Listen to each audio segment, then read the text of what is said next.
this era of conservative government, holding back, resisting these reforms, we sometimes refer to it as the Age of Metternich. What are some of the things he does as part of this conservative idea? One example is the Carlsbad Decrees. The Carlsbad Decrees outlaw these student groups, or Burschenschaften. Don't ask for the spelling. The student groups will be outlawed in these German universities. And these student groups are liberal and nationalist, and we'll talk about those in a second. So we'll talk later, Jesse, okay? Now, what else? Another example of a conservative thing is Metternich intervenes when there is a revolution in Naples. When there's a revolution in Naples. Metternich stipulates what is called the principle of legitimacy. That the only legitimate leaders are those that are the historic leaders. So the historic royal families are the only legitimate leaders. New republican governments are not legitimate. And of course he's inspired by what happened during the French Revolution. You get a republican government in there, and they think that they're not secure until they take over all of Europe. Right? You get these liberal leaders, and therefore they're going to cause chaos, because their liberal ideas will spread. So therefore, you need to stop it. Question? Is an example of that how like the Bourbons were restored after the war? Great example. An example of conservatism. Another example is, and the example of the principle of legitimacy is the restoration of the Bourbon monarchy in France. And so in 1815, Louis XVI's brother, Louis XVIII, becomes the king. Now Louis XVIII accepts a legislature. He accepts a constitution that limits his powers. I'm forgetting the name of that legislature. So it's like some assembly of some sort. But know that he's not completely, this is not returning back to the ancien regime where the king has absolutist power, right? Charles X, the next in line after Louis XVIII, he will attempt to restore the absolutist power, and that will lead to the revolt of 1832, the revolution of 1832 in France. So Louis XVIII is an example of the principle of legitimacy. Charles X attempts to restore the more absolutist power of the king. That's an example of conservatism. A great example of conservatism outside of Austria or France is, of course, Nicholas I in Russia. Basically, he argues orthodoxy, autocracy, nationality. Orthodoxy as in the church.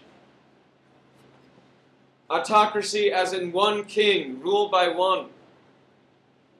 Nationality as in, this national, Russia, this sense of Russian greatness. So these are his ideas, and Nicholas I will crack down on liberal ideas, have his secret police arresting people spreading ideas about reforming Russia under his leadership. So let's move on to some of the other isms so we can keep going. Liberalism is the big challenge, along with nationalism, to this order. Liberals in the beginning of the 19th century are known as classical liberals. These classical liberals say individual freedom is the key thing the government should protect. So liberals are basically, this idea of liberalism comes more or less from the Enlightenment. Some ideas of liberalism are the government should protect natural rights. The government should have a constitution that limits its powers in order to protect those natural rights. So therefore, many liberals support a limited constitutional monarchy. They support a constitutional monarchy of some sort. Liberals support religious toleration and religious freedom, and of course freedom of expression and speech and all those things. Liberals support a legislative branch that makes the laws.